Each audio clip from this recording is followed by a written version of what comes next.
Not that long ago, I started working on beating Bloodborne using nothing and ended up hitting a hard wall with Ludwig and ended up needing a break, which led to me doing other runs in other Souls games. So I wanted to get back into the groove of things and figured there was no better way than doing a strength only run to warm back up. With that said, let's get into the rules for this run.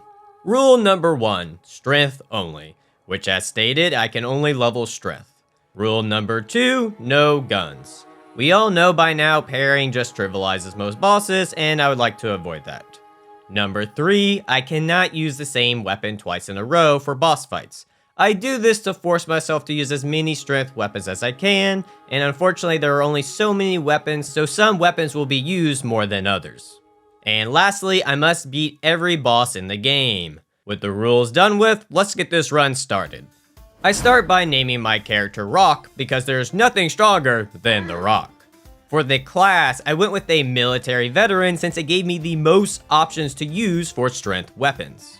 Once waking up from a good opium nap, I wanted to see if I could easily take out the werewolf in the clinic. I will say I was successful, but it was not as clean as it could have been, which had me a bit worried.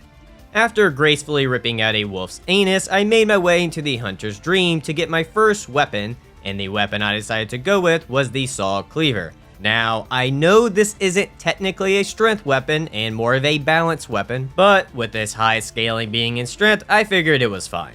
With saw cleaver in hand, I made my way through the town, collecting shards, blood echoes, and some new clothing.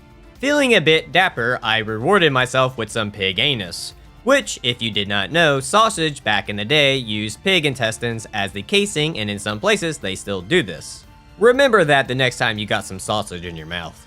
After ruining sausage for all of y'all, I nabbed the Saw Hunter's badge so that I could buy the Hunter's Axe, which was my weapon of choice to take on the Cleric Beast. I thought this fight was going to be a cakewalk with the Hunter's Axe Trick Form's Charge R2 attack, but surprisingly I kept getting smacked around. It probably would have been smarter to use the Saw Cleaver for this fight for its serrated damage, but I figured the Saw Cleaver would make the Gascoigne fight a bit easier due to its trick attack. I will say, I did not expect to be this rusty. As ugly as this fight was, I was able to Oonga Boonga my way through it with brute force like a proper strength build. Once done with the Cleric Beast, I upgraded my Saw Cleaver to +1 and leveled my strength to 20 so that I could take on Papa Strength himself, Father Gascoigne. I was under the false assumption that this fight was going to be a breeze with the Saw Cleaver, but found myself being pounded pretty hard by Papa. To say I had a strategy besides using trick attacks on him would be a lie. I could have backstabbed him to death, but I figured it would be faster to just trick attacking him, and I found out that was not the case for me anyways. Even in his werewolf form, it came close multiple times to me dying. Don't know if it was luck or the strength gods looking out for me, but I was able to become the new Papa of Strength on my first try. After accepting the harsh reality of how far I have fallen, I made my way back to the Hunter's Dream to pick up the Kirk Hammer with the echoes I got from Gascoigne. With the next boss being the Bloodstar Beast, I make sure to gather as many shards as possible to get my Kirk Hammer to +3.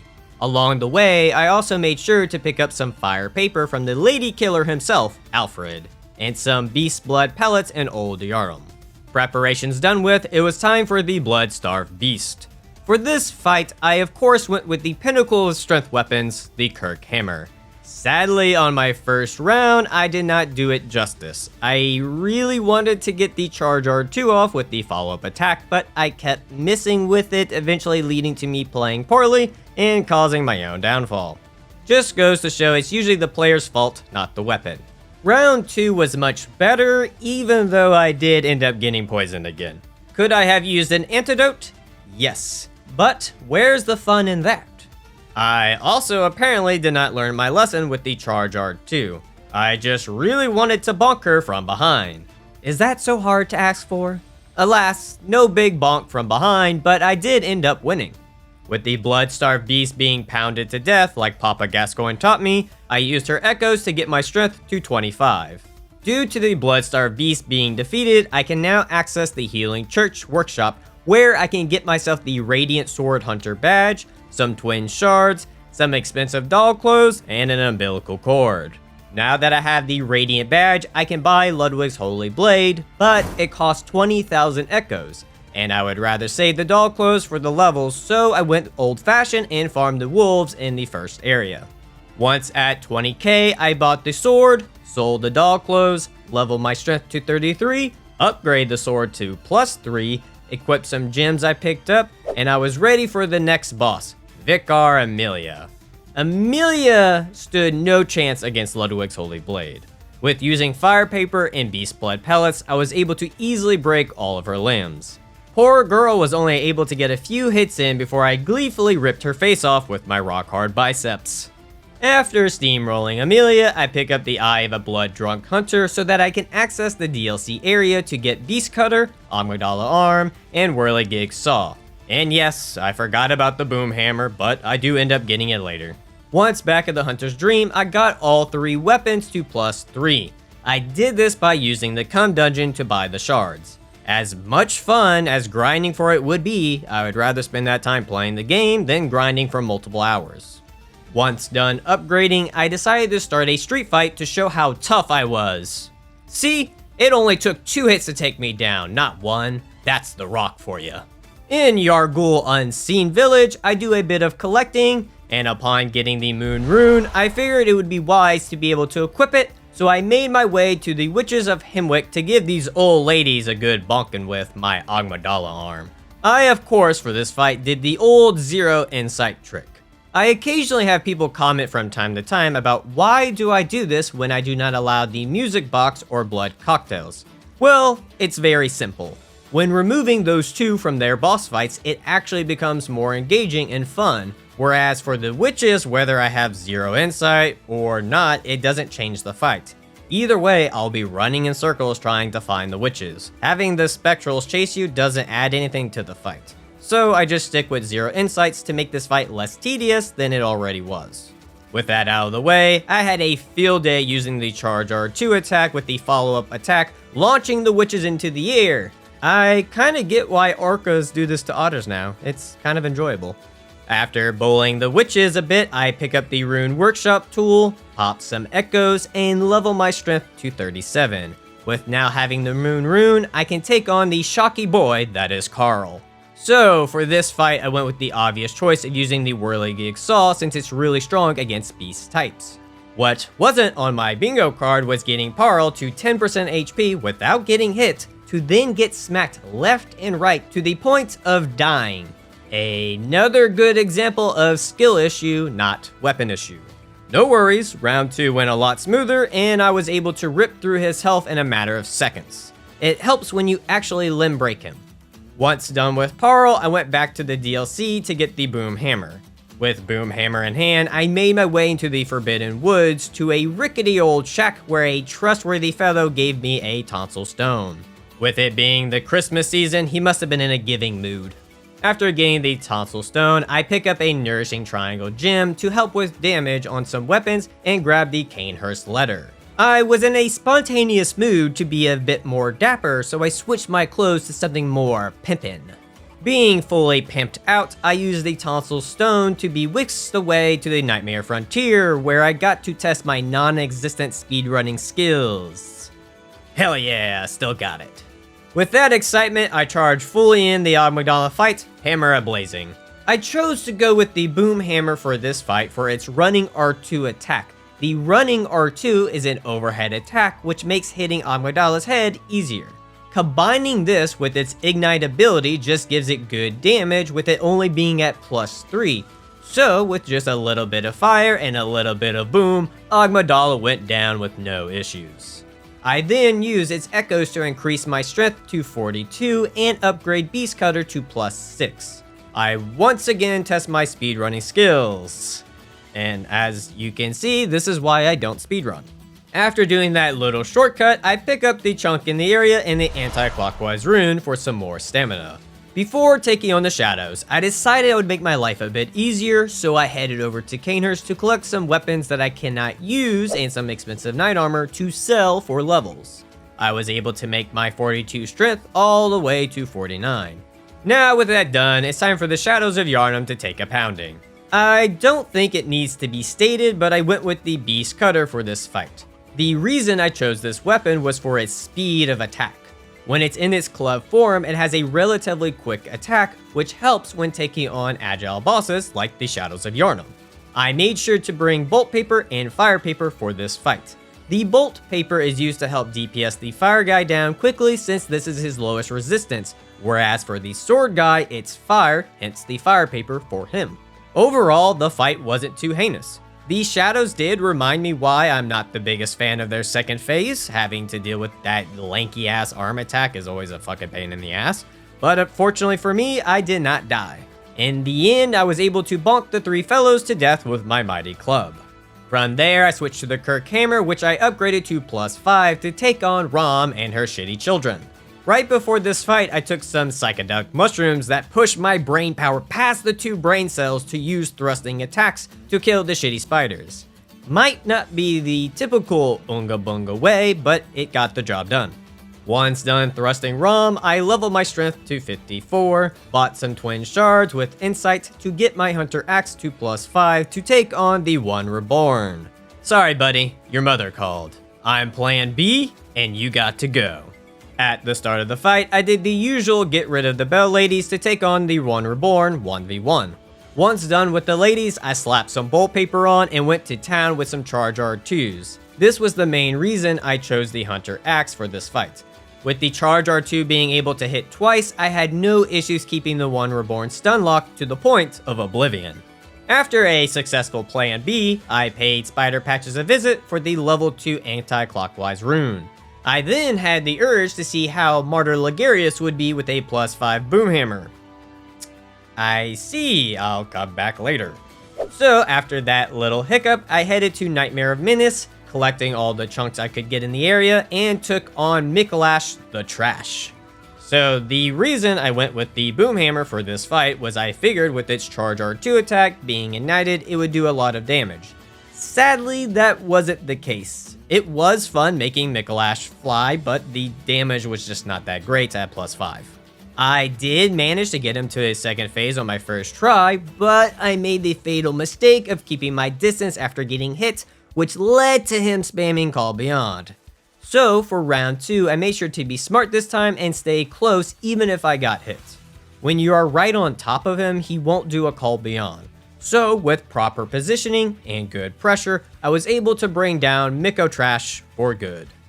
With Mikolash dealt with, I get my strength to 61, collect some more chunks, get the level 2 Moon Rune, and walk off an elevator. I forgot how easy it was to mess that up. Alright, there we go.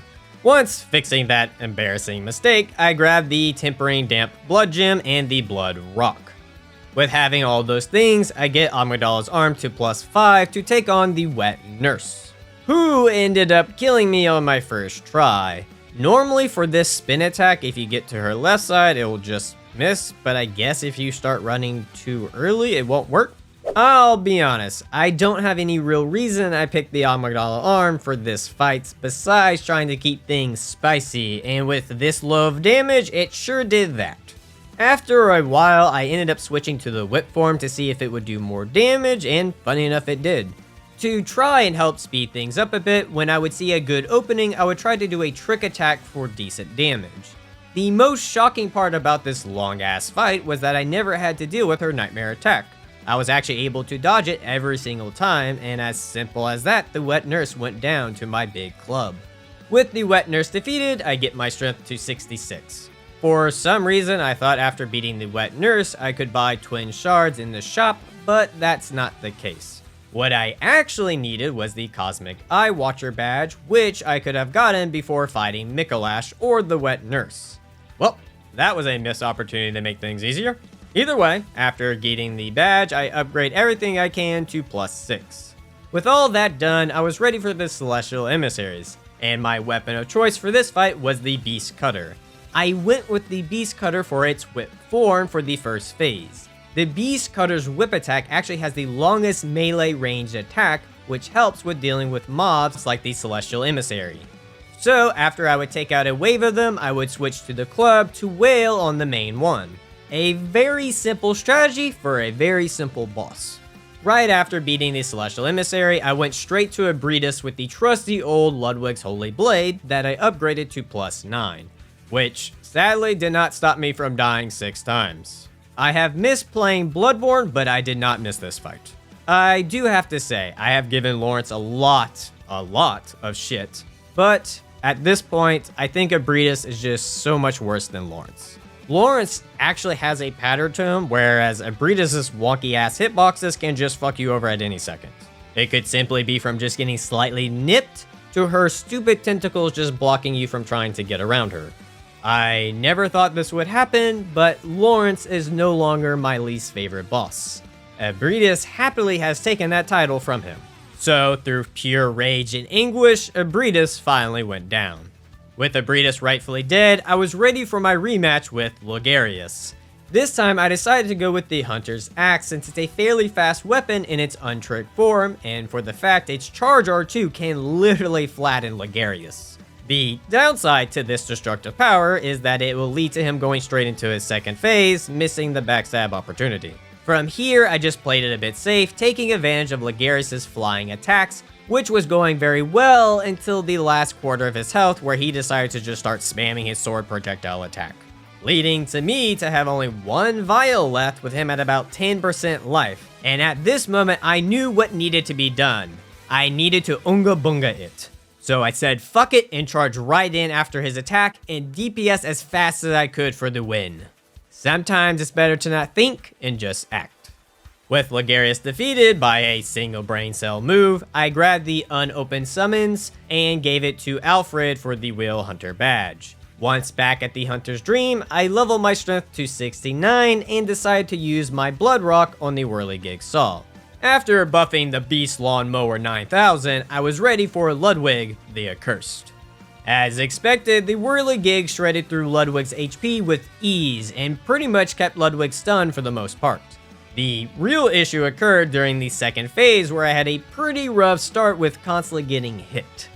In hindsight, I should have just kept DPSing him instead of trying to heal because with how high my beast meter was and the Whirligig at +10 which gives it an S scaling in strength, I would have broken his chest in like 2 to 3 hits. But I panicked instead, which led to me rolling into one of his attacks, costing me the first try. This saddened me deeply, but more importantly, it made me furious. Because I knew I could play better than this, and I made sure to show that on my second attempt. I went straight back in without hesitation, easily DPSing the first phase down in a matter of seconds without being hit. Going straight into the second round, I completely forgot about the jump being attached to the run button and nearly killed myself. I blame the game for not allowing rebinds for that one. Either way, I regained my composure and went straight for the kill. As stated earlier, it only took 3 hits to break him. Interestingly, after the Visceral, I was able to dodge his knockback from his charge attack. Never knew I could roll through it. Has never happened before. Which led to another break for me to kill the defenseless Ludwig the Holy Blade. That son of a bitch. After proving to myself that I'm a solid mediocre player, I went back to the Hunter's Dream to buy the Logarius wheel and upgrade it. To find out, I can't even use it. I completely forgot I needed 10 arcane to be able to use it, which also led to the realization that I wouldn't be able to use Bloodletter either since I would need 16 Blood Tinge. The worst part about all this was that I wasted 3 chunks on the wheel when I could have put them towards a weapon I could actually use. Well, that's what I get for not paying attention. That's on me. After that colossal blunder, I made my way to the top of the research hall to take on the Living Failures. Yeah, that damage is a bit low. At this time, my Kirk Hammer was only +6, and this damage just wasn't going to cut it with the Living Failures' massive HP pool. So, after dying, I decided to go gem farming the Winter Lanterns at the Nightmare of Menace. Could I have just gone dungeon farming instead for good gems? I could, but I didn't feel like going through the whole setup to do that, so I just stuck with this method until I got 3 gems with 19% damage increase. Once done gem farming, I went chunk farming, and after 15 minutes, I got 1. Yeah, fuck that. With that 1 chunk, I was able to get my Kirk Hammer to +7, but decided to just use Ludwig's Holy Blade for the Living Failures. Also, with all that grinding, I ended up getting enough echoes to get my strength to 78. With all that said, the living failures were not horrible after that. My damage was pretty good when using beast blood pellets and bolt paper, but when it ran out, it wasn't the best. I didn't want to waste any more beast pellets on them, so I just sucked it up and chased them around. It only took about 5 minutes of running in a circle, but eventually the living failures went down. With the failures dealt with, I was ready for Lady Maria. For this fight, I decided to bring out the big gun, Kirk's hammer. On my first go, I had a bit of a rough start, but on my second attempt, I had this in the bag. I forgot about her lingering fire hitbox. I would come close multiple times on her third phase to end up dying in some stupid way. Seriously, I timed the dodge right, but her AI decided to turn to the right for some reason, so when I tried to dodge behind her, I ended up dodging into the attack instead. I guess I should have just waited a second, but I had no clue she would turn that aggressively when I wasn't even on that side. But, alas, it only ended up taking me dying 6 times until I was successful in bonking Lady Maria. Remember, ladies and gents, persistent is key. She told me no 6 times, but on that lucky 7th try, she said yes. With Lady Maria bonked out of her mind, it was time for Lawrence, the not-so-bad boss. Never mind, I take it back, he sucks. Jokiness aside, I probably should have quit out of the fight at the start to make it a bit easier. If you do not know this, when entering the fog door, Lawrence will always slam his arm down, which leads to an easy setup and getting him into a loop. So I did just that, and with the trusty whirligig saw, I had no issues getting him to his second phase, where he actually becomes really easy. All you have to do is just kite to his left while locked on, and you'll be able to dodge all of his attacks, and get a lot of openings to punish him as well. With just that simple strategy, Lawrence took himself off the shit list. For now, anyways. After Lawrence fell to the mighty Beast Mower 9000, I headed over to the fishing hamlet, did some Metal Gear Solid sneaking, unlocked some shortcuts, and nabbed me the last blood rock of the run. With Ludwig's Holy Blade being the only weapon at +9, I of course used it on it, and with that, it is time for a second round of Plan B. Time to make Orphan no longer an orphan. The first 2 rounds didn't go so well, but on my third round, I got back into the rhythm of backstabbing Orphan to the point of almost beating him. It was right about here where I realized if I would have had the level 1 and 2 claw mark runes, I would have killed Orphan. Sadly, he ended up killing me, reminding me how annoying Bloodborne's frame pacing issues can be. After dying, I went to get both of the runes and immediately returned to Orphan, where I failed 3 more times. I definitely can't blame the frame pacing on those. That was all me. Lucky for me though, the 4th try back was the winning ticket. I had no issues getting him to his second phase, and I am happy to say I was able to punish his transition every time, so I'm not as rusty as I thought. Once in phase 2, I just played it safe and waited for him to do his multi-swing attack and walk underneath it for an easy backstab. Took 11 minutes, but I'm just happy it only took 6 deaths. It could have been way worse. If you know, you know. With Plan B successfully executed, I decided to finish off leveling myself to 99 strength. At this time frame, I was at 79 and figured fuck it, why not? Once done leveling, I popped the umbilical cord to take on the final 2 bosses, Gurman and Moon Presence. For Gurman, I decided to go with the trusty Hunter's Axe. It was my only other +7 weapon besides Kirk Hammer, and I figured it was a good matchup for Gurman. Which it did great on the second round, where I ended up getting duped out of a visceral because my stamina hit 0. I know this is a fair mechanic, I'm just salty about it. To add salt to injury though, I was only 3 hits away from winning when he killed me. I'll be honest, I was caught off guard by this because normally, when I have pressured him before, he would back off after an attack, but this time he decided to stand his ground. Honestly, I can't be mad at the guy for that. The third round, I had a bit of a rough start, but I was able to pull it around with a successful backstab, which shot my confidence up to be brave and go full Oonga Boonga on the man. It also helped that he just kind of stood there and took it hard from behind. With Gurman defeated, it was time for Moon Presence, where I immediately exited out. I only had 3 gems at the time, so I needed to leave so I could equip them to my final weapon, the Whirligig Saw. I probably should have used a different weapon at the end, but with it being the only one with S scaling and strength, it just kind of seemed wrong not to. Also, apparently Moon Presence can get stuck on the cross thing. Had no clue that could happen. Once she finally figured out how to get unstuck, I broke her head for a solid visceral attack to finish her with 2 clean hits, bringing this run to a satisfying end. Man, I'll be honest, I thought I would do a bit better than that. It wasn't a horrible run by any means, but I wasn't expecting to die as much as I did. I might actually need to do a skill-only run before going back to the nothing run, but I don't know, we'll have to see. With that said, I would like to thank my channel supporters. If you too would like to support the channel or have your name in the video, you can click the Patreon link in the description or click the YouTube join button. I also from time to time stream my runs, so you can watch me streaming on YouTube or over on Twitch at Arcane Gaming. I want to thank all of you for watching, and until next time, take care.